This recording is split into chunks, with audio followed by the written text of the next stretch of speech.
Hello everyone, this is Bo coming to you from Bo's Greenhouse, only I'm outside. And today I want to show you what we call my barrel garden.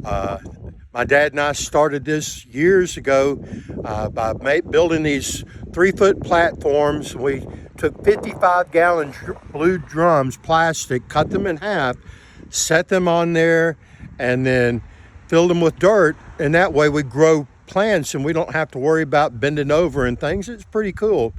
And I'm going to show you mine that's expanded from that original.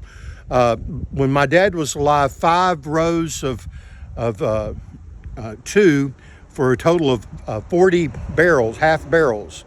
Now, since then, I've increased it to 120 containers because there are some different sized barrels and containers that I use. So I call it 120 containers. So the first thing you saw was the strawberries for 12 places, 2, 4, 6, 8, 10, 12. I have 12 containers full of strawberry roots I just recently planted. From beyond all that, there will be everything from tomato plants to squash plants, zucchinis, things like that. But let me show you Bo's barrel garden. Now right there is what I call the war wagon. Well, I load that down with the tools for the day. And here inside we've got all kinds of bags of roots that I'm going to be planting over the next day or so. Here and since my dad passed, we had already a lot of blue barrels in our behind the barn over by that east fence. And I took them all and started cutting them in half and increased the number of barrels. And so one of the issues I do face is over the years, those original platforms Dad and I made have of course rotted. And so what I've been doing is I've been experimenting with a way to make a more sturdier and long-term base. And what I'll end up doing, you can see at the base of these things, there's a 2x4 frame. I'm going to fill those in over time with cement and make a firm foundation that I can use those cinder blocks under. So as we come back through the barrel garden, we also took swing sets, my dad and I did, and we put cattle wire and hog wire and stuff like that, mainly cattle wire, leaned up against it and put barrels down at the bottom so that you can plant things that'll grow up on those fencing. This first one was one actually my dad and I made. We got out here one day, we had a lot of box iron that he had come across one time, and we finally broke it all out, and Dad got out here with his arc welder and we put together what I call the pole bean palace. This is where I plant pole bean, and they really love this. I like this only one entrance, and when it's completely covered with pole bean vine, it's really nice to come in here and put a chair down in here, and you can actually escape. It's very a magical place to come. The one over here is called the Squash Symposium. And this one has a double entrance in here. I could always close that up, but I don't know. You can walk through it like this and come out on the other side. And then we come up to what's called the Cucumber Consortium. Here's our biggest swing set with up, and this is where I'll grow all of these barrels you're seeing here. I'm going to grow with cucumbers. I make a lot of cucumbers each year, and this is where they come from. And I usually can use either these two ends or maybe on the other end as well. But I put specialty vines there like butternut squash, grows real well there in that full sun. Here I have 4x4 beds. During the spring and summer, I plant purple hull peas there. In the fall, I plant turnip greens. Now then, coming on back up from the other side there, you see my greenhouse. And over there is the canning kitchen. The door's open. Beautiful day. It's cloudy, but it's really nice. Now, for the rest of the time I have with you today, I'm going to plant some onion bulbs. In these 2 barrels here, I've got, in this one, I've got some fertilizer. It's a General Triple 13 fertilizer. I've got 2 kinds of onions here, red onions and yellow onions. Yellow ones are the most popular and best to cook with and eat all around, I think.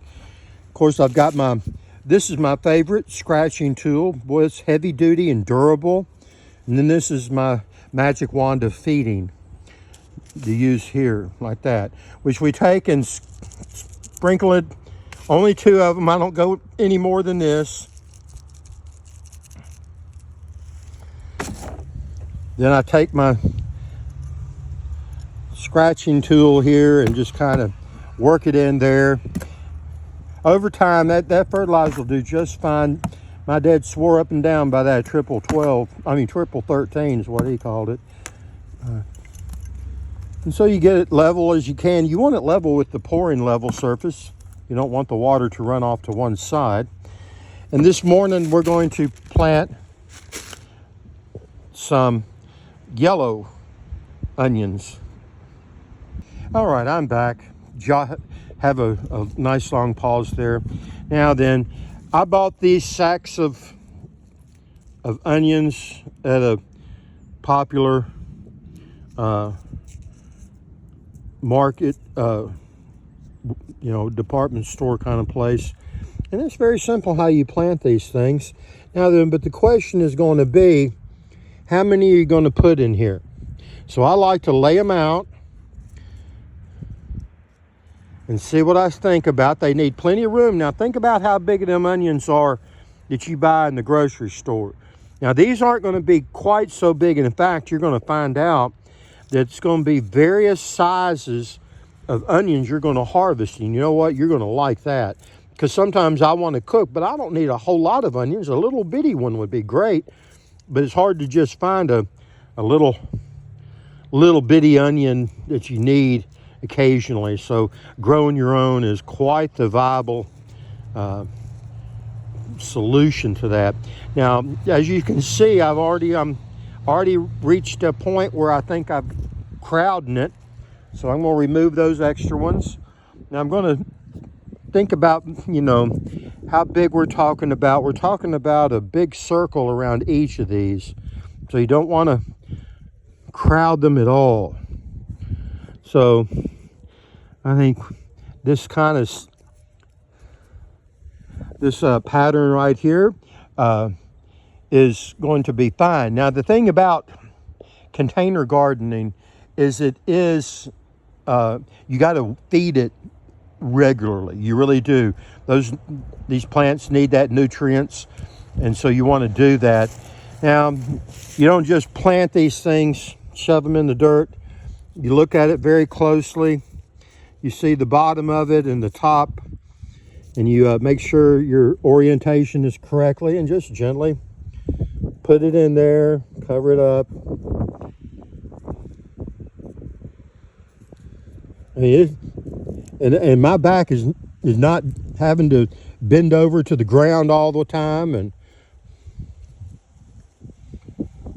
now it's still, you're not going to get 100% growth out of every one of these bulbs, but that's okay. And if you feel like it, you can take some of those leftover ones that you don't plant and store them in the chiller in your refrigerator. It'll stun its growth and cause it to kind of hang around for a while longer. See what I'm doing there? Just gently covering all this up. And so there you go.